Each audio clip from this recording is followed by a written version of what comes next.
ಆಚಿ ಮಸಾಲ ಎಂತ ಅಡಿಗೆಯ ರುಚಿಯಾಗೋ ರಹಸ್ಯವು 20 ರೂಪಾಯಿ.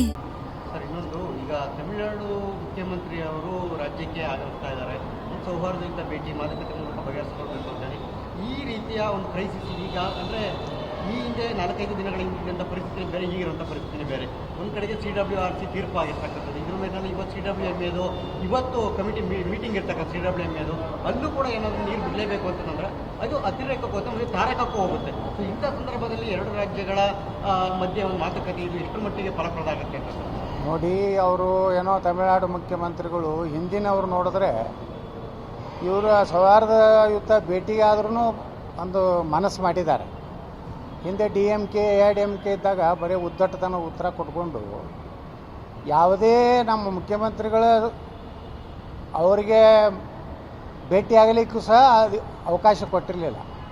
ಈಗೇನೋ ಒಂದು ಪ್ರಯತ್ನ ಮಾಡ್ತಾ ಇದ್ದಾರೆ, ಅದು ಎಷ್ಟು ಫಲಪ್ರದ ಆಗ್ತದೆ ಗೊತ್ತಿಲ್ಲ. ಆದರೆ ಒಂದು ಸೌಹಾರ್ದಯುತವಾದಂಥ ಎರಡು ರಾಜ್ಯಗಳು, ಯಾಕಂದರೆ ಇದು ನಮ್ಮ ದೇಶದ ಎರಡು ರಾಜ್ಯಗಳು, ಕರ್ನಾಟಕದ ರೈತರ ಹಿತನೂ ನೋಡಬೇಕಾಗ್ತದೆ. ಮೊನ್ನೆ ಒಬ್ಬರು ಯಾರೋ ಶಾಸಕರು, ಮಂಡ್ಯ ಶಾಸಕರು ಒಂದು ಹೇಳಿಕೆ ಕೊಟ್ಟಿದ್ದರು, ಕರ್ನಾಟಕದ ಕಾವೇರಿ ನೀರು ಸಮುದ್ರಕ್ಕೆ ಹೋಗಿ ಸೇರ್ತಾ ಇದೆ, ಅದನ್ನು ನಾವು ವಿಡಿಯೋ ಮಾಡ್ಕೊಂಡು ಬಂದೇನಕ್ಕೆ. ಇದೆಲ್ಲ ಇಷ್ಟು ಇದ್ದಾಗೂ ಸಹಿತ ಈ ಮೊಂಡುತನ ಕೇಂದ್ರದಲ್ಲಿ ಏನು CWC ಇದೆ ಅದು ಬಿಡಬೇಕದು. ವಾಸ್ತವಿಕವಾಗಿ ತಮ್ಮದೇ ಒಂದು ತಜ್ಞರನ್ನು ಕಳಿಸಿ ಕರ್ನಾಟಕ ಸ್ಥಿತಿ ಏನಿದೆ, ಅವ್ರು ನೀರು ಬಿಡೋ ಪರಿಸ್ಥಿತಿಯೊಳಗಿದಾರಲ್ಲೋ, ಅವ್ರ ಬೆಳೆಗಳಿಗೆ ಸಾಕಾಗೋಷ್ಟು ನೀರಿದೆಯಲ್ಲೋ, ಕುಡಿಲಿಕ್ಕೆ ನೀರಿದೆಯಲ್ಲೋ ಅಂತ ಅಧ್ಯಯನಕ್ಕೆ ಒಂದು CWCದಿಂದ ಬರಬೇಕು, ಸೆಂಟ್ರಲ್ ವಾಟರ್ ಕಮಿಷನ್ನಿಂದ. ಆ ರೀತಿ ಅಧ್ಯಯನ ಮಾಡಿಬಿಡ್ಬೇಕು. ಸುಮ್ಮನೆ ದಿಲ್ಲಿಯಲ್ಲಿ ಕೂತು ಏನು ಬೇಕಾಬಿಟ್ಟಿಯಾಗಿ ಬಿಡಲೇಬೇಕು, 24 ತಾಸದಲ್ಲಿ ಬಿಡದೇ ಇದ್ದರೆ ಅದನ್ನು ಮಾಡ್ತೀವಿ, ಕಂಟೆಂಪ್ಟ್ ಆಗ್ತೀವಿ ಅಂತೇಳಿ ಧಮಕಿಯನ್ನು ಕೊಡ್ತಾರೆ. ಆದರೆ ತಮಿಳುನಾಡು ಮುಖ್ಯಮಂತ್ರಿಗಳು ಸಹಿತ ಇವತ್ತು ನಮ್ಮ ಮೇಕೆದಾಟು ಅದ್ರ ಬಗ್ಗೆನೂ ಅಡ್ಡಿ ಮಾಡ್ತಾ ಇದ್ದಾರೆ. ಈ ರೀತಿ ಒಂದು ರೀತಿ ಎರಡು ರಾಜ್ಯಗಳ ಸೌಹಾರ್ದಯುತ ಒಂದು ಭೇಟಿಯನ್ನು ನಾನು ಸ್ವಾಗತ ಮಾಡ್ತೇನೆ. ಸರ್, ಇನ್ನೊಂದು ಈಗ ತಮಿಳುನಾಡು ಮುಖ್ಯಮಂತ್ರಿ ಅವರು ರಾಜ್ಯಕ್ಕೆ ಆಗಮಿಸ್ತಾ ಇದ್ದಾರೆ.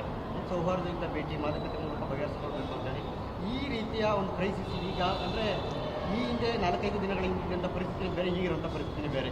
ಒಂದು ಕಡೆಗೆ CWRC ತೀರ್ಪು ಆಗಿರ್ತಕ್ಕಂಥದ್ದು, ಇದ್ರ ಮೇಲೆ ಇವತ್ತು CWMAದು ಇವತ್ತು ಕಮಿಟಿ ಮೀಟಿಂಗ್ ಇರ್ತಕ್ಕಂಥ CWMAದು ಅಲ್ಲೂ ಕೂಡ ಏನಾದರೂ ನೀರು ಬಿಡಲೇಬೇಕು ಅಂತಂದ್ರೆ ಅದು ಅತಿರೇಕಕ್ಕೂ ಮತ್ತು ತಾರಕಕ್ಕೂ ಹೋಗುತ್ತೆ. ಸೊ ಇಂಥ ಸಂದರ್ಭದಲ್ಲಿ ಎರಡು ರಾಜ್ಯಗಳ ಮಧ್ಯೆ ಒಂದು ಮಾತುಕತೆ ಇದು ಎಷ್ಟು ಮಟ್ಟಿಗೆ ಫಲಪ್ರದ ಆಗುತ್ತೆ ಅಂತ ನೋಡಿ. ಅವರು ಏನೋ ತಮಿಳುನಾಡು ಮುಖ್ಯಮಂತ್ರಿಗಳು ಹಿಂದಿನವ್ರು ನೋಡಿದ್ರೆ ಇವರು ಸೌಹಾರ್ದಯುತ ಭೇಟಿಗಾದ್ರೂ ಒಂದು ಮನಸ್ಸು ಮಾಡಿದ್ದಾರೆ. ಹಿಂದೆ DMK AIADMK ಇದ್ದಾಗ ಬರೀ ಉದ್ದಟತನ ಉತ್ತರ ಕೊಟ್ಕೊಂಡು ಯಾವುದೇ ನಮ್ಮ ಮುಖ್ಯಮಂತ್ರಿಗಳು ಅವರಿಗೆ ಭೇಟಿಯಾಗಲಿಕ್ಕೂ ಸಹ ಅದು ಅವಕಾಶ ಕೊಟ್ಟಿರಲಿಲ್ಲ. ಈಗೇನೋ ಒಂದು ಪ್ರಯತ್ನ ಮಾಡ್ತಾ ಇದ್ದಾರೆ, ಅದು ಎಷ್ಟು ಫಲಪ್ರದ ಆಗ್ತದೆ ಗೊತ್ತಿಲ್ಲ.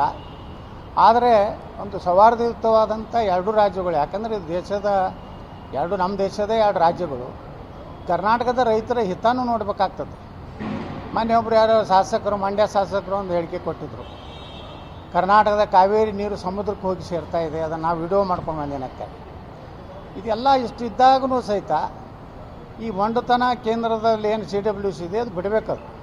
ವಾಸ್ತವಿಕವಾಗಿ ತಮ್ಮದೇ ಒಂದು ತಜ್ಞರನ್ನು ಕಳಿಸಿ ಕರ್ನಾಟಕ ಸ್ಥಿತಿ ಏನಿದೆ, ಅವ್ರು ನೀರು ಬಿಡೋ ಪರಿಸ್ಥಿತಿಯೊಳಗಿದಾರಲ್ಲೋ, ಅವ್ರ ಬೆಳೆಗಳಿಗೆ ಸಾಕಾಗೋಷ್ಟು ನೀರಿದೆಯಲ್ಲೋ, ಕುಡಿಲಿಕ್ಕೆ ನೀರಿದೆಯಲ್ಲೋ ಅಂತ ಅಧ್ಯಯನಕ್ಕೆ ಒಂದು CWCದಿಂದ ಬರಬೇಕು, ಸೆಂಟ್ರಲ್ ವಾಟರ್ ಕಮಿಷನ್ನಿಂದ.